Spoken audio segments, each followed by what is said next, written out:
निवडणुकीच्या तोंडावर मनसेने जोरदार तयारी सुरू केली आहे। मनसे अध्यक्ष राज ठाकरेंनी पक्षाच्या पदाधिकाऱ्यांसोबत संवाद साधला।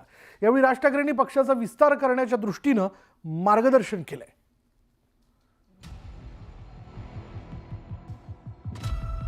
मुंबई महापालिका निवडणुकीत आपली ताकद दाखवून देण्यासाठी मनसेने मोर्चे बांधणीला सुरुवात केली आहे। विधानसभा निवडणुकीत मनसेला एकही जागा मिळवता आली नव्हती, मात्र आता महापालिका निवडणुकीत मनसेला पुन्हा एकदा झंझावात निर्माण करायचा आहे। त्यासाठी राज ठाकरेंनी पदाधिकाऱ्यांना नवी जबाबदारी दिली आहे। तसंच वेगवेगळी आंदोलनं आणि मराठी भाषकांच्या जिव्हाळ्याच्या मुद्द्यांवरती आक्रमक भूमिका घेण्याची पावलं टाकली जाणार आहेत।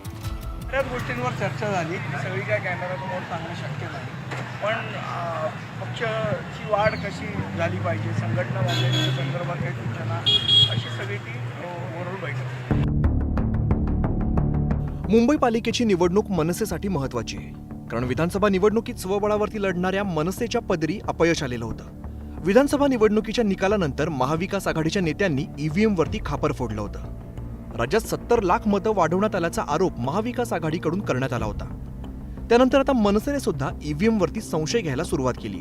मतदारांनी आपल्याला मतं दिली होती, मात्र ती आपल्यापर्यंत पोहोचली नाहीत असं वक्तव्य राज ठाकरेंनी केलं होतं। एनसीपीला मिळालेल्या जागांवर सुद्धा त्यांनी आश्चर्य व्यक्त केलं। अजित पवार 42,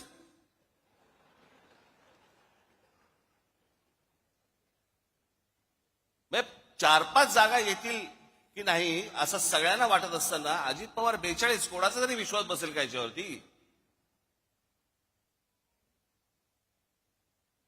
आणि जे इतकी वर्ष या महाराष्ट्रामध्ये राजकारण करत आले, ज्यांच्या जीवावरती हे अजित पवार, भुजबळ सगळेजण मोठे झाले, त्या शरद पवारांना 10 जागा मिळतात। मग हे न समजण्याच्या पलीकडची गोष्ट आहे। राज ठाकरेंप्रमाणेच मनसेच्या नेत्यांनीही राज्यात झालेल्या विधानसभा निवडणुकीच्या निकालावरती संशय व्यक्त केला आहे।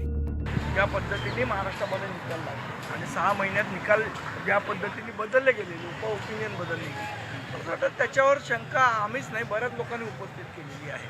म्हणजे फक्त राजकीय लोकांनी शंका नाही उपस्थित केली, तर बऱ्याचशा सामाजिक संस्थांनी सुद्धा याच्यावर शंका उपस्थित केलेली आहे। ह्याच्यामध्ये पारदर्शकता आली पाहिजे असं मला वाटतं। विधानसभा निवडणुकीतल्या अपयशानंतर भरारी घेण्यासाठी मनसेला मुंबई महानगरपालिका निवडणुकीत चमकदार कामगिरी करणं गरजेचं आहे। तरच पक्षाच्या कार्यकर्त्यांमध्ये उमेद निर्माण होऊन आगामी काळामध्ये मनसेला अधिक बळकटी येऊ शकेल। सुस्मिता बधाणे, न्यूज 18 लोकमत, मुंबई।